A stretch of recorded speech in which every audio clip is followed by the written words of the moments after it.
চাঁদপুরের মেঘনায় জাহাজের 7 খুনের ঘটনায় হাইমচর থানায় একটি মামলা দায়ের করা হয়েছে।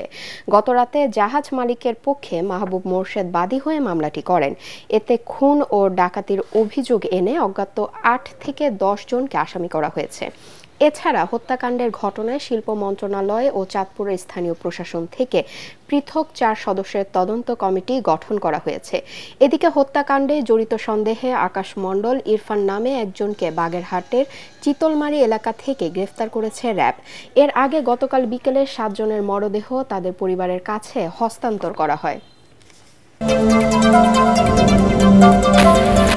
স্থানীয় সরকার এবং যুব ও ক্রীড়া উপদেষ্টা আসিফ মাহমুদ সজীব ভুঁইয়া বলেছেন, বিগত সরকার ফ্যাসিবাদের মধ্য দিয়ে দেশের সাংবিধানিক প্রতিষ্ঠানগুলোকে ধ্বংস করেছে। সকালে ঠাকুরগাঁওয়ের বালিয়াডাঙ্গি উপজেলা পরিষদে শীতার্তদের মাঝে শীত বস্ত্র বিতরণ শেষে তিনি বলেন, দ্রুত নির্বাচনের জন্য এত মানুষ শহীদ হয়নি। সংস্কার শেষ হলেই ভোট হবে বলে জানান উপদেষ্টা। তিনি আরও বলেন, বিগত দিনে উত্তরবঙ্গের জেলাগুলো অবহেলিত ছিল।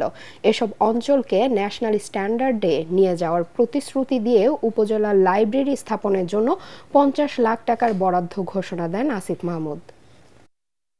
শুধুমাত্র একটা নির্বাচন কিংবা ভোটের জন্য এত মানুষ জীবন দেয় নাই, 200 শতাধিক আমরা ধারণা করছি আমাদের শহীদ হয়েছে, 20,000-এর বেশি আহত এবং শহীদ পরিবার এবং আমাদের আহত সংস্কারের কথা বলছে।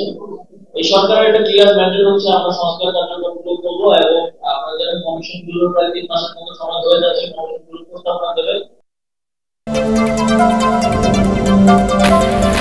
আগামী জাতীয় সংসদ নির্বাচনকে সামনে রেখে 6 মাসের মধ্যে নির্ভুল ভোটার তালিকা তৈরি করতে চায় নির্বাচন কমিশন।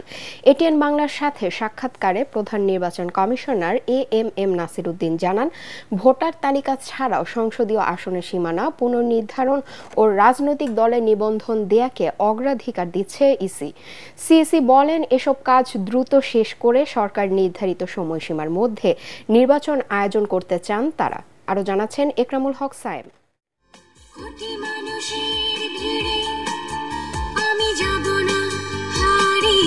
দেশে বর্তমানে ভোটার সংখ্যা 12,18,00,000-এর বেশি। হালনাগাদের পর মার্চে চূড়ান্ত তালিকায় তা আরও 18 লাখ বাড়তে পারে বলে ধারণা নির্বাচন কমিশনের কর্মকর্তাদের।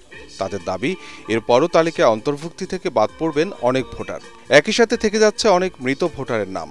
প্রধান নির্বাচন কমিশনার এএমএম নাসির উদ্দিন বলছেন, এসব বিষয় আমলে নিয়ে নির্ভুল ভোটার তালিকা তৈরিতে মার্চের পর শুরু হচ্ছে বিশেষ কর্মসূচি। 2 তারিখে যেটা হবে এটা কিন্তু হালনাগাদ তালিকায় আইনের ভাষা, কিন্তু এটা সংশোধন করতে হবে। আমার ওই যে মরা ভোটগুলো বাদ দেবো, যারা মারা গেছে বাদ দেবো, যারা ইয়াঙ্গার জেনারেশন লেফট আউট থাকবে, যারা আমাদের অফিসে এসে ভোটার হবে না, তাদেরকে আমরা ইনক্লুড করার চেষ্টা করব। তারপর মহিলাদের যারা বাদ পড়ে তাদেরকে ইনক্লুড করার চেষ্টা করবো। ফেক ভোটারগুলো বাদ দেওয়ার চেষ্টা করব। ওটা হবে ওই যে একটা ভোটার লিস্ট যেটা করলাম মার্চের 2 তারিখে, ওটার সংশোধন। সুতরাং এই ভোটার তালিকায় হালনাগাদ করাটা আমাদের জন্য চ্যালেঞ্জ ইনডিড, বাট আমরা কাজ করে যাচ্ছি। আমরা চেষ্টা করব এটা হয়তো 5-6 মাসের মধ্যে এই কাজটা সেরে ফেলতে। আর মানুষ তো নির্বাচন এবং নির্বাচনী ব্যবস্থার উপর আস্থা হারিয়েছে। আমরা বাড়ি বাড়ি যাওয়ার মধ্যে ভোটার তালিকা হালনাগাদ করা ছাড়াও মানুষকে ভোটের প্রতি আগ্রহী করে তোলা, এটাও একটা কিন্তু আমাদের উদ্দেশ্য। মানুষের মধ্যে এক ধরনের জাগরণ সৃষ্টি করতে হবে যে না, এটা ট্রেডিশনাল আগের মতো হবে না, এটা সত্যিকার অর্থে একটা ভোট হবে। সংসদীয় আসনের সীমানা পুনর্নির্ধারণে বড় পরিবর্তন এসেছিল 2008 সালের সংসদ নির্বাচনের আগে। ওই সময় উদ্দেশ্য প্রণোদিতভাবে কাজ করা হয়েছিল দাবি করে সিইসি বলেন, যৌক্তিকভাবে সীমানা পুনর্নির্ধারণ ইসির দ্বিতীয় অগ্রাধিকারমূলক কাজ। বহু আবেদন আমাদের কাছে এসছে যে অতীতে তাদের স্বার্থের বিরুদ্ধে গিয়ে উদ্দেশ্য প্রণোদিতভাবে এই যে সীমানা, আঞ্চলিক সীমানা নির্ধারণ করা হয়েছে কাউকে জিতানোর জন্য বা কাউকে হারানোর জন্য। এই যে ডিসপোজাল অফ যে সীমানা নির্ধারণ অ্যাপ্লিকেশন, ডিলিমিটেশন অ্যাপ্লিকেশন, এটা একটা big challenge. The problem is that Dhaka শহর, চট্টগ্রাম শহর, এই যেমন শহরগুলোতে তো সিটি কর্পোরেশনগুলোতে তো পপুলেশন বাড়ছে দিন দিন, অনেক গ্রাম থেকে সব লোক এদিকে চলে আসছে। সুতরাং এই 300 সিট বন্টন করাও একটা বিশাল সমস্যা। এএমএম নাসির উদ্দিন জানান, একই সাথে চলবে রাজনৈতিক দলের নিবন্ধন দেওয়ার কাজও। তবে নিবন্ধিত দলগুলোর শর্ত খতিয়ে দেখার উদ্যোগ নেওয়া হবে না বলেও জানান তিনি। অনেক পার্টি আবেদন করছে তাদের রেজিস্ট্রেশনের জন্য। আমরা চিন্তা করছি যেটা আমাদের হয়তো উইল হ্যাভ টু ইনভাইট, যে কেউ যদি আবেদন করতে চায় যাতে করতে পারে, কারণ সবাইকে সুযোগ দিতে হবে রে ভাই। পার্টি করার অধিকার এটা শাসনতান্ত্রিক অধিকার। আওয়ামী লীগ সহ সমমনা দলগুলোর নির্বাচন করার অধিকার পাবে কিনা এই ইস্যুটি রাজনৈতিক ও আইনি ফয়সালার উপরই ছেড়ে দেন প্রধান নির্বাচন কমিশনার। কেউ আসবে না আসবে এটা পলিটিক্যাল ম্যাটার, তারা পলিটিক্যালি রিজর্ভ করবে দেখুক, বা যদি আইন আদালতে গেছে শুনতেছি, কোর্ট যদি কোনো জাজমেন্ট দেয় সেটা একটা ভিন্ন বিষয়। একদিকে যেমন রাজনীতির বিষয়, অন্যদিকে আইনেরও বিষয়। আমি এই দুই দিকে তাকিয়ে আছি।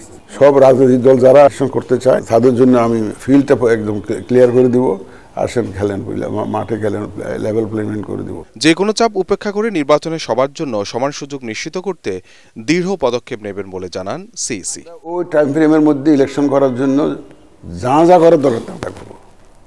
আমরা মাননীয় প্রধান উপদেষ্টার যে 16ই ডিসেম্বরের জাতির উদ্দেশ্যে দেওয়া ভাষণে উনি যে ইঙ্গিত দিয়েছেন, এটাকে সামনে রেখেই আমরা সার্বিক প্রস্তুতি নিচ্ছি। Ikramul Haque Sayem, ATN Bangla, Dhaka. Double million offer Walton fridge কিনে পেতে পারেন 20 লক্ষ টাকা, রয়েছে কোটি কোটি টাকার নিশ্চিত উপহার। আজ খ্রিস্টান ধর্মাবলম্বীদের সবচেয়ে বড় ধর্মীয় উৎসব শুভ বড়দিন। বিশ্বের অন্য দেশের মতো বাংলাদেশেও ধর্মীয় ভাব গাম্ভীর্য ও বর্ণিল আয়োজনে উদযাপিত হচ্ছে দিনটি। রাজধানী সহ সারা দেশের গির্জায় গির্জায় চলছে প্রার্থনা। বড়দিনের উৎসবে মেতেছেন খ্রিস্টান ধর্মাবলম্বীরা। বড়দিন উপলক্ষে গির্জার চারপাশে বর্ণিল আলোকসজ্জা করা হয়েছে।